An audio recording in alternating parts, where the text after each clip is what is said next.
CPM വടക്കൻ മേഖല വികസന മുന്നേറ്റ യാത്രയ്ക്ക് ആലത്തൂരിൽ ഉജ്ജ്വല സ്വീകരണം നൽകി.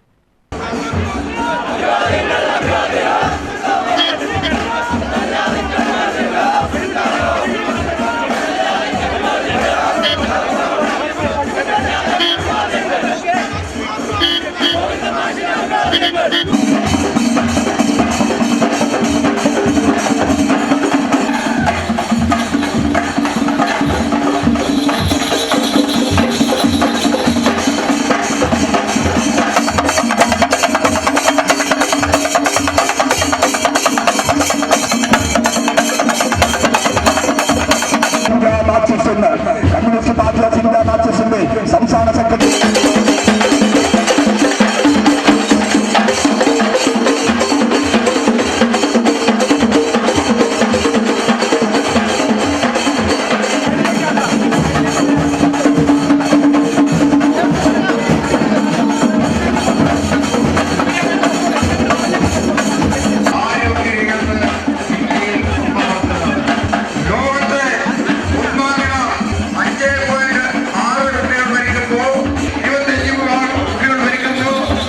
CPM സംസ്ഥാന സെക്രട്ടറി MV ഗോവിന്ദൻ നയിക്കുന്ന ജാഥ കാണാനും പ്രസംഗം കേൾക്കാനുമായി നേരത്തെ തന്നെ പ്രവർത്തകരെത്തിയിരുന്നു.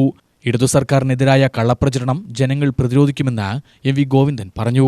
സ്വീകരണ യോഗത്തിൽ മറുപടി പ്രസംഗം നടത്തുകയായിരുന്നു അദ്ദേഹം. അടിസ്ഥാന വിഭാഗത്തിന് സ്വന്തം കാലിൽ നിൽക്കാനുള്ള തന്റെ ഇടമുണ്ടാക്കി പുതിയ ചരിത്രമുണ്ടാക്കിയത് ഇടതു സർക്കാരാണെന്നും MV ഗോവിന്ദൻ തുടർന്ന് പറഞ്ഞു. ഈ കേരളത്തെ തകർക്കാൻ ഏറ്റവും കരുത്തുറ്റ വർഗീയ വിഭാഗങ്ങൾ കേന്ദ്ര ഗവൺമെന്റ് അതിൻ്റെ പിന്തുണ കോടാനുകോടി ഉറപ്പിക അതെല്ലാം ഉപയോഗിച്ച് RSS, BJP, സംഘപരിവാർ വിഭാഗം കള്ളപ്രചരണം നടത്തി ആളുകളെ വർഗീയമായിട്ട് ചെയ്തിരിച്ച് അപരശക്തിക്കെതിരായ കടന്നാക്രമണത്തിന് കോപ്പ് കൂട്ടുന്ന ഒരു പശ്ചാത്തലം കേരളത്തിലുണ്ട്. അത് നല്ലതുപോലെ തിരിച്ചറിയണം. അമിത്ഷാ എന്ന BJPയുടെ ഉന്നത നേതാവ് ഇതിനിടെ പ്രസംഗിച്ചു. ലോകത്ത് മാർക്സിസത്തിന്റെ ഭാഗമായി ഒറ്റ ഗവൺമെന്റേ ഉള്ളൂ. അത് ചൈന ഉൾപ്പെടെയുള്ള രാജ്യങ്ങളൊന്നും മനസ്സിലാക്കാതെ അദ്ദേഹം പറയുകയാണ്. അത് കേരളത്തിലാണ്. കേരളത്തിലെ ഗവൺമെന്റ് അടുത്ത തെരഞ്ഞെടുപ്പോടുകൂടി ഇല്ലാതാവും എന്ന് അമിത്ഷാ പ്രസംഗിച്ചു. നമുക്കെല്ലാവർക്കും അറിയാം, അമിത്ഷയ്ക്ക് യാതൊരു സ്വാധീനവുമില്ല കേരളത്തിൽ.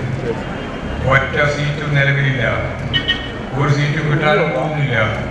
അപ്പോൾ ഇങ്ങനെയാണ് കേരളത്തിലെ ഇടതുപക്ഷ മുന്നണി ഗവൺമെന്റ് ഇല്ലാതാകുക. അതാണ് ഗൗരവം ആലോചിക്കേണ്ടത്. അപ്പോൾ BJPയും കോൺഗ്രസും ലീഗും OLB അതിൻ്റെ ഒപ്പം ജമാഅത്തെ ഇസ്ലാമിയും ചേർന്ന ഒരു കൂട്ടുകെട്ട് രൂപപ്പെടാൻ പോകുന്നു എന്നാണ് അമിത്ഷായുടെ വാക്കുകളിൽ നിന്നും VD സതീശന്റെ നിലപാടിൽ നിന്നും നമുക്ക് മനസ്സിലാക്കാൻ സാധിക്കുന്നത്. മണ്ഡലം ചെയർമാൻ K രാമചന്ദ്രൻ അധ്യക്ഷനായി. CPM ജില്ലാ സെക്രട്ടേറിയറ്റ് അംഗം V Chenthamarakshan, KD president MLA C Bhavadas, V Radhakrishnan, Ali Kunnankad, KS Saleekha, Babu Gopinath എന്നിവർ പ്രസംഗിച്ചു.